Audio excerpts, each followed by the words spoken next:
Ang sarap na kasama mo sa ministry yung asawa mo eh, yung partner mo sa buhay.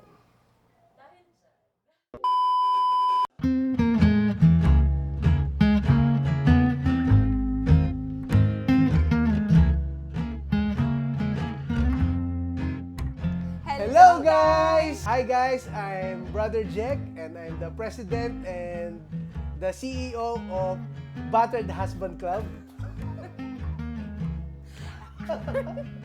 Hello guys! Ako naman si Mama Steph. So ako yung pinaka-unkabogable na mommy ng Wager. Sabi sa inyo eh, battered husband ako eh. Ang kabogabol eh. Kasi Stephanie Ann. Okay, sige. Unkabogable. Ako po si Kuya Jun, ang pinaka-understanding na asawa ni Ate Lab. We are a lost couple.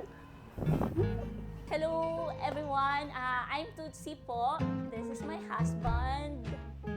I'm Mar Bernales po. And We this is my are wife. Bernales couple.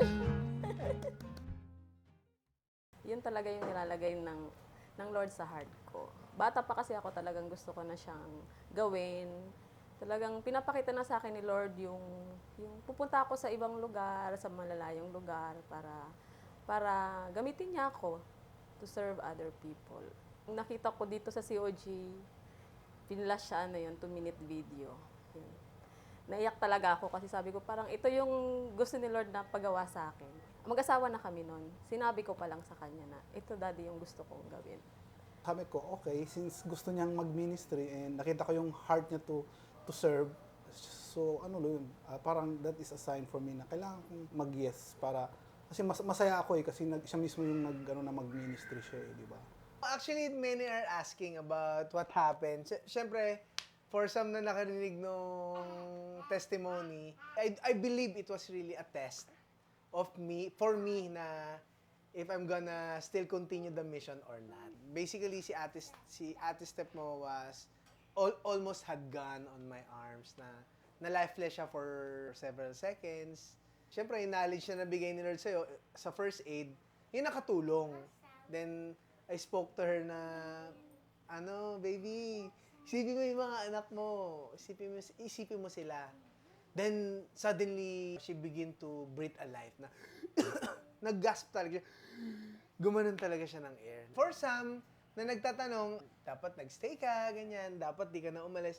Covenant na kasi naming mag-asawa yun eh. Kumbaga, it was already settled na sasama tayo whatever it takes. Dahil on this little way, very little way nga of joining the mission, mapapasalamatan namin si Lord what He has done to our family. And what He has done or what He has given to us. Sabi ko, Lord, ano yung dapat kong gawin? Kasi nga malayo si Jack, so 7 days siyang wala. Ganito po yung situation ko. Nagkaroon ako ng high blood pressure, tas 2 pa yung toddlers ko. So sabi ko, bigyan mo ako everyday ng strength, ganyan. Lalo na hindi ko kaya silang pagsabayin. Yes, mapapagod ka as a mom. Tapos hands-on ka sa 2. Pero yung yayakapin ka ni Lord na andito ako. Bibigyan kita ng lakas para masustain yung strength mo para sa 2. Si Lord, parang binurden talaga ako, nagka-pandemic. Pag-isipan mo, yung parang ganon. Hanggang sa nag-commit ako, sige may ng Missions 101, join ka, total, nasa online, ganyan. Kasi ayoko talaga ng face-to-face. Kasi nga, may pagka-introvert ako. Siguro talagang nung pandemic, magandang nangyari sa akin kasi yon, inaccept ko yon. Tapos hanggang sinabi na mission, doon ko naintindihan yung sa Missions 101, yung mga natakal doon. Tapos doon parang nag-strike sa heart ko na, Lord, marami palang mga ministry sa church, pero ito talagang dinestined mo sa akin. So mission talaga. As we go along in the mission pala, nung naka-join na ako, malalim pala ang kahulugan noon para sa akin. So kung dati ang vision ko makapunta lang sa pero ngayon hindi na. Yun pala yung purpose ni Lord, to preach the gospel, di ba? To evangelize, to share the word of God, to communicate. Favor na lang ni Lord yung nakapunta ka doon sa ibang lugar, nakarating ka, favor na lang yun ni Lord dahil yung na-appreciate mo yung creation niya. Pero yung mission talaga, yung paano mo i-share yung Word of God. Before missions talaga, hindi naman yung talagang away kami, hindi siya ganun. Talagang meron lang talagang mga distractions. Pero syempre, pinagpipray namin yun. Pinagpray namin na makapag-mission kasi yun talaga yung heart namin. Yung first mission kasi namin is excited kami kasi sa tagal namin, we joined WayJ 2016. We're talking of 5 days na mission. 2018 pa kami nag 5 days. So, excited talaga kami sa mission. So, yung sabi mo parang challenges, wala yun kasi yung excitement to join the mission. At saka nabigyan ka ng opportunity to join. Mas mas nangingibabaw yung excitement. When it comes to challenges talaga, it's, yun nga sinabi niya, it's before the mission. Lalong-lalo nung nag-team lead ako ng 1 day sa Jabez. Super talaga yung distraction doon na talagang the enemy is doing something. Kasi yun yung breakthrough sa akin. Kasi matagal akong niyayayang mag-team lead. Ayaw ko talaga mag-team lead. And then nung nag-yes ako doon, breakthrough ko yun. Pero the enemy is trying to stop me doing that ministry. Siguro third night, na wala siya. Nag-chat si Ate Love. Kamusta ka? Sabi ko, Ate Love, okay ako. Medyo mahirap pero ano pa rin, ito yung mission ko ngayon eh. Mag-alaga, mag-hone sa dalawa na pinag-pray talaga namin both. Partner. Kasi sobrang hirap talaga mag-conceive ako. So sabi ko, Lord, dito pa lang mission na ako. Ibabalik ko lahat sa'yo. Kasi yung sacrifice, todo-todo. Pero happy ako and I'm very grateful to be a mom sa dalawa. Parehas tayo magmi-mission. Ikaw, naiiwan ko dito, double time din yung mission mo. Imagine mo, gagampanan mo yung task ng ikaw lang mag-isa. Ano na rin yan? Sacrifice na din yan. And it's already acknowledged by the Lord. Bago pa yung mission, meron ng mga circumstances, we still push through. Nagpapataasan kami before eh. Ayaw niyang bumaba, ayaw ko rin. Lalo ako, ayaw kong bumaba. Siyempre. At the end of the day, kayo pa rin naman makaka-resolve. Hindi naman tatawag ka pa kung sino. Wala namang makaka-resolve yun. Kayo pa rin naman. So, no matter kung gaano pa yan kabigat yung pinagdadaanan nyo, ano bang problema na yun, kayo pa rin makaka-resolve. Oo, totoo Kaya yan. talagang, kung walang wisdom ni Lord or walang guidance ni Lord, napakapalad natin na si Lord ang nasa gitna natin. Thankful din talaga ako sa ganito, yung mission na to, yung sa WayJ, lalo sa mga couples, ganyan. Kasi doon rin ako, imagine mo, nag-umpisa kami ni Mar, ilang buwan lang kami na magkakilala, tapos kinasal kami eh. So ang stage ng pagkakilala namin, na getting to know each other, pati yung ugali, mag-asawa na kami. Kung So hindi kailan ko naman nag-asawa na. pwedeng isoli kita sa nanay mo, isoli mo ako sa nanay ko. Dito ko ako natuto. Alam mo yung nakikita ko sa ibang couple, so ito dapat palang gagawin din. Grabe, marami din akong natutunan. Sa akin yung unforgettable talaga yung sa first mission ko. Sa registration kasi ako noon. Parang iba pala talaga yung feeling kapag yung cut off na. Parang ayaw mo siyang itigil.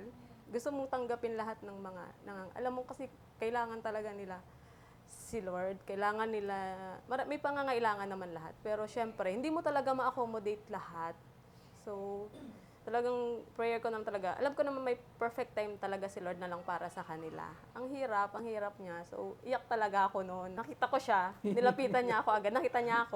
Nilapitan niya ako agad. Tapos yun, inano niya ako, hindi, okay, ganyan talaga. Andyan siya para sa akin. Ay, nakita ko naman yung support niya sa akin nung first mission ko. Yung first mission yun eh, talagang naiyak po talaga siya.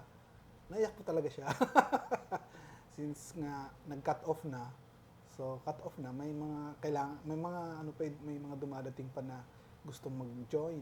Yun yung mga moments na parang ma-cherish mo yung mga ganong moment na naiiyak ka because you will see kung ano yung need during mission.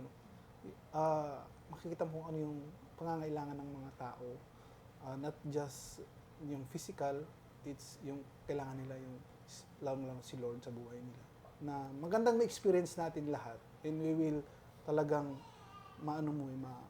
matitreasure mo kung gaano kabait si Lord, gaano yung faithfulness niya sa buhay natin as Christians.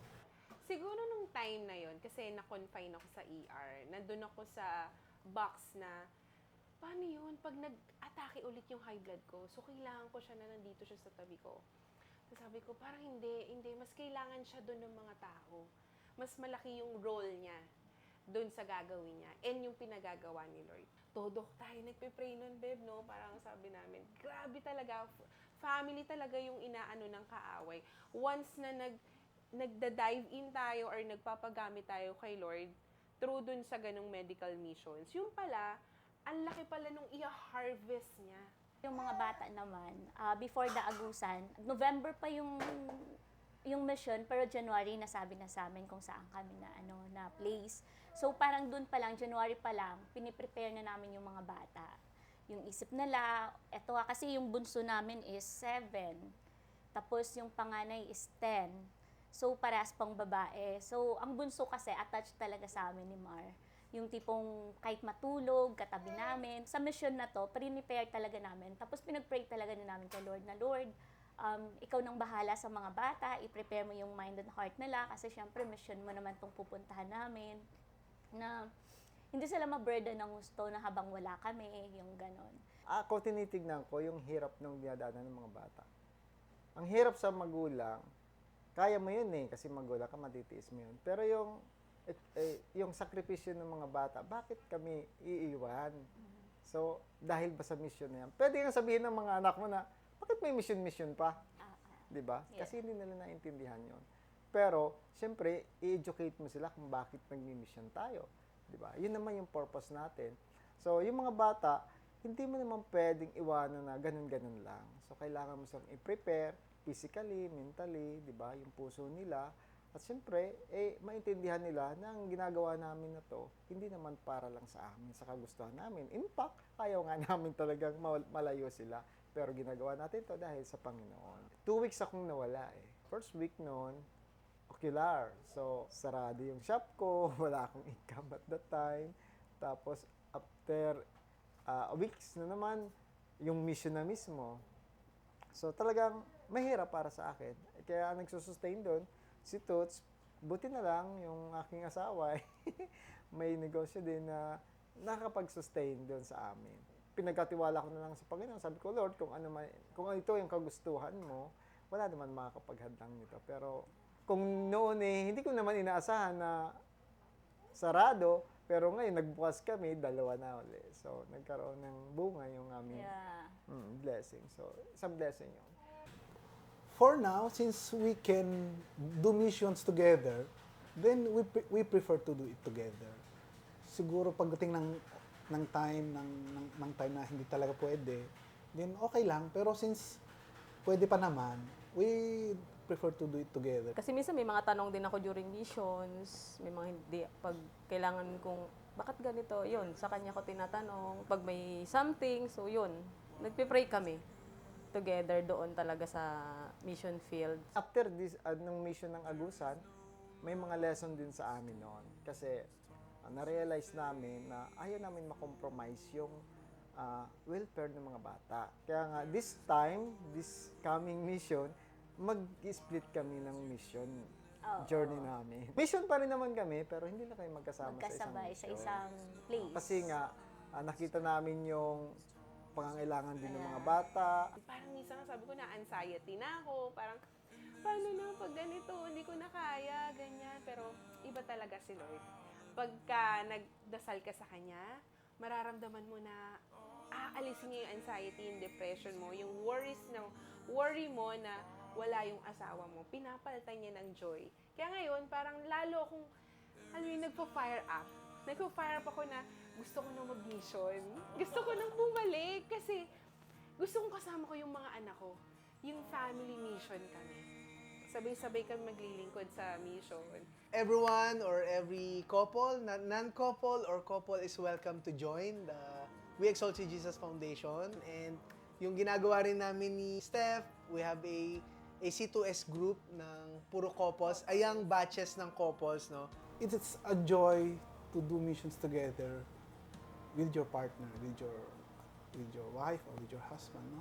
Kasi iba yung joy na mag-isa ka lang, iba yung joy na kasama mo yung partner mo. Sabi po dito sa Isaiah 41 verse 10, "So do not fear, for I am with you. Do not be dismayed, for I am your God. I will strengthen you and help you. I will uphold you with my righteous right hand." So sabi ko, Lord, oo nga no, so bakit ako matatakot? Sabi ko, everything talaga I surrender ko sa'yo, ikaw bahala. Sabi ko, finances. Kaya kayo dyan, mga couples, welcome po talaga sa WayG. Pray po natin kung gusto talaga natin. Ibibigay yun ni Lord kasi ako talaga pinag-pray ko yun eh. Pinag-pray ko siya na makasama ko yung asawa ko sa pag-ministry. Katulad po nung sinabi niya, yung mission kasi nakalatag na yan ni Lord eh. Mag-i-execute na lang tayo. Obey kung ano yung calling mo, kung ano yung tinatawag sa'yo ng Panginoon. Yung nag-impart ka doon sa kagustuhan ng Panginoon, ibabalik niya pa yun ng siksik digdig at umaapaw. Kaya, welcome to our family. Let's prepare ourselves, let's pray. Pag na-experience yung mission, baka gustong-gusto nyo umulit. It's really life-changing. Especially when you're gonna go to the real field ng mission.